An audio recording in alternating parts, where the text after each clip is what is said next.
Hi there, I'm Buddha and you're watching Dr. Guitar, a show for all you guitarists out there.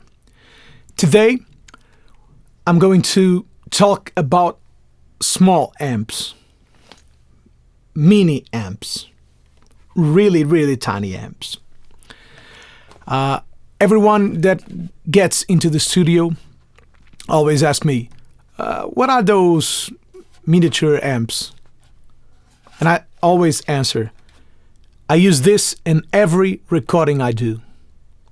And people go nuts about it. Why do I use it?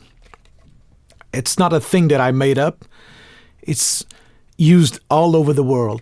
The Beatles did it, Rolling Stones, Zeppelin, everyone did it. This sounds like shit. It doesn't have any bottom end. It compresses a lot. It sounds like crap. And a lot of times that's what you want for your guitar tone, for your bass tone, for your vocals, for your effects, etc. The song you've just heard in the intro was all recorded with small amps. Even the bass, I recorded it through a Sans amp DI and Marshall Mini micro amp that I love. What's so special about these micro amps? Well, they have a really great tight bottom end. They don't mess up with the bass or with the kick drum. So they are the perfect doubling amps. When you have a really great tone, a really great guitar amp tone, and you want to double it, but you don't want to create, you don't want to occupy a lot of space, this is a really good tool. Because it will double your guitar, but it will be thin, it will be tight, and it will only give you the mid-range that you're looking for. I collect a lot of these amps because they all sound different. This, for example, is my Jimmy Page in a box. It's really dirty. It sounds like Black Dog or like Lemon Song. It's Jimmy Page in a box. It's that trebly, harsh, compressed, fuzzy tone. But it doesn't sound like an amp. This can sound like an amp, and the Marshall is the most hi-fi of them all. I use it a lot for reamping bass. So I have the bass signal. I then send it through and out on Pro Tools, or I record it directly as I did in the intro song. And I mic the amp, giving it a little dirt, a little mid-range. And then I blend it in with the clean signal, the clean bass signal, or the DI signal. I don't usually record bass really clean. I also use it for effects. For example, if I'm sending the vocal to a slapback or to a delay, I'll send the vocal out, or I'll record it as I did in the song through a Memory Man or through an Analog Man ARDX20 or any of my analog delays. And instead of going directly into the box, I'll plug the delay into one of these amps and I'll mic it. So I have an instant lo-fi limited bandwidth delay. And it's EQ'd already. So it's a really great tool. One of the other reasons, and I've been talking about it for all the episodes.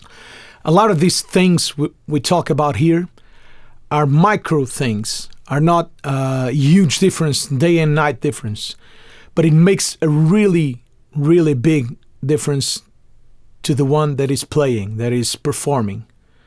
So when I or someone that I record plugs into this amp, is in a different zone, is having fun, is like, oh, a toy amp, how can I use this crappy sound? And it inspires you to play differently.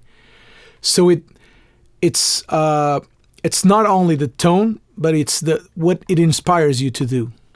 And that's really the most important thing to me when recording.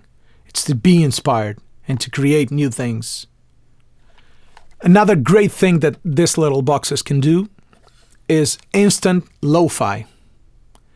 So when you're going for that telephone radio sound, a drum, guitar, vocal, whatever, you plug it in here, instant lo-fi, instant telephone, instant crappy. But it's your instant telephone. It's not an EQ. It's not a plugin. It's your unique sound.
Baby, how many times have I used small amps to improve my music and explore new land?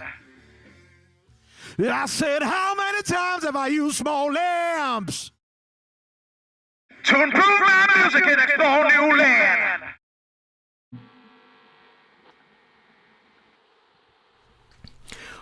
Well, that's it. I hope this has been useful to you. As always, please subscribe the YouTube channel, share it with the world, and spread the word. It is a great pleasure being here with you, and I'll see you next week.